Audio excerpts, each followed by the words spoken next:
BMW E38 is one of the most beautiful luxury sedans. Doug DeMuro thinks that this is the most beautiful luxury sedans ever made. So the big question is, how can you make this car better? Alpina answered this question with the Alpina B12 5.7. In 1995, BMW introduced E38, and in the same year Alpina introduced their version of E38.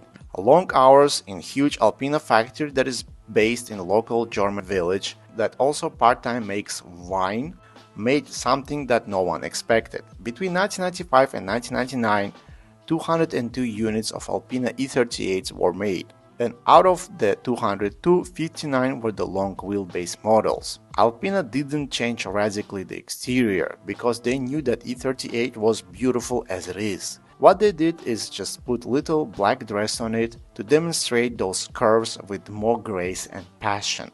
Alpina added little lip bumper and put famous Alpina lines on it. Also, Alpina gave E38 20-inch Alpina wheels that look perfect in any BMW, but in E38 they became one piece of the art with the car. And now this car looks magnificent from any angle, from any distance. Today it looks good, and in 10 years after this video it will look good.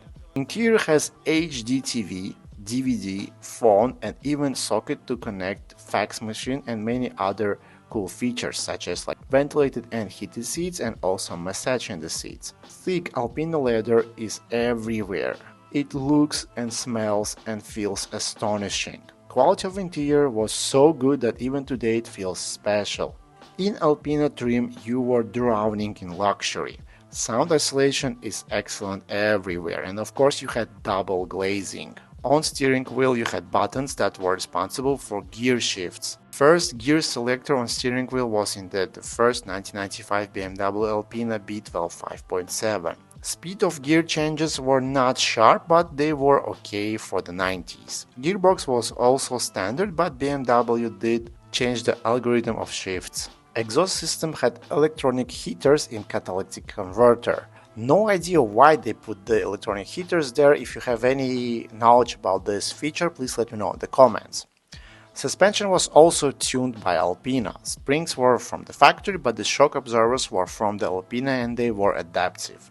Under the hood we had 5.7-liter V12 that made 387 brake horsepower and 560 Nm of torque. 0 to 100 was in 5.9 seconds.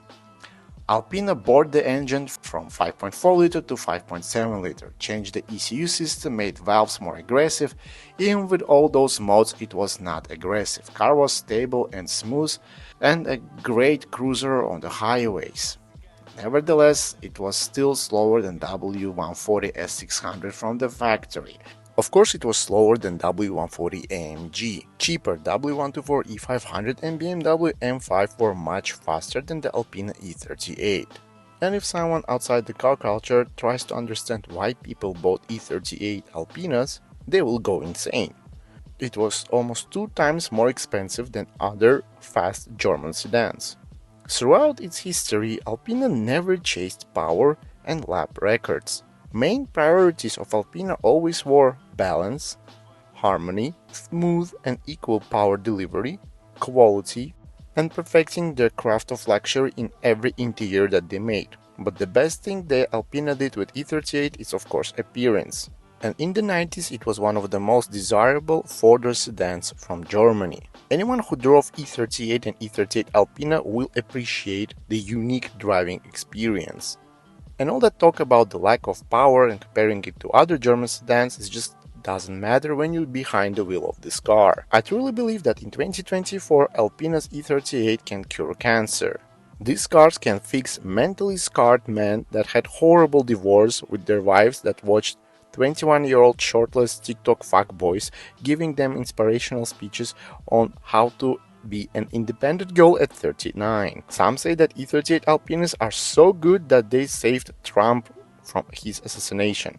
I do believe in that theory because Secret Service for sure didn't save him. In 1999, Alpina introduced B12 6.0.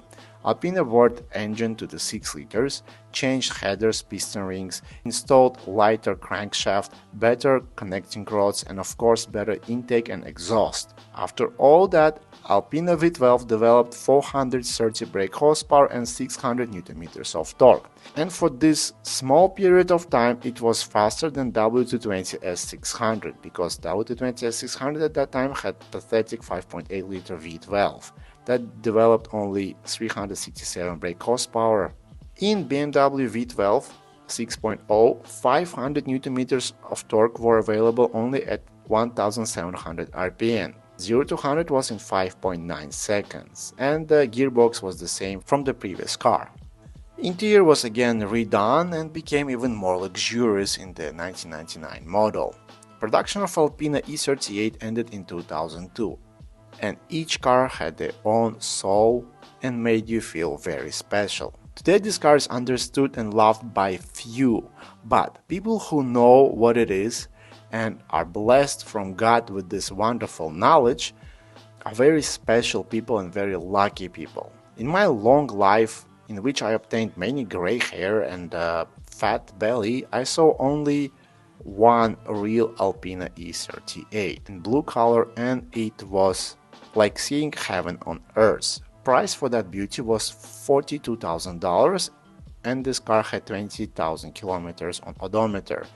It was in 2017-2016 in Uzbekistan. Unfortunately, now I have no idea where this car is, but I'm sure that the price is doubled for that car. E38 lovers buy 5-6 E38 to assemble one perfect E38, and almost always they try to copy Alpina's magic in their cars. Thank you so much for watching. Let me know in the comments what you think about this beautiful car. Take care and bye bye.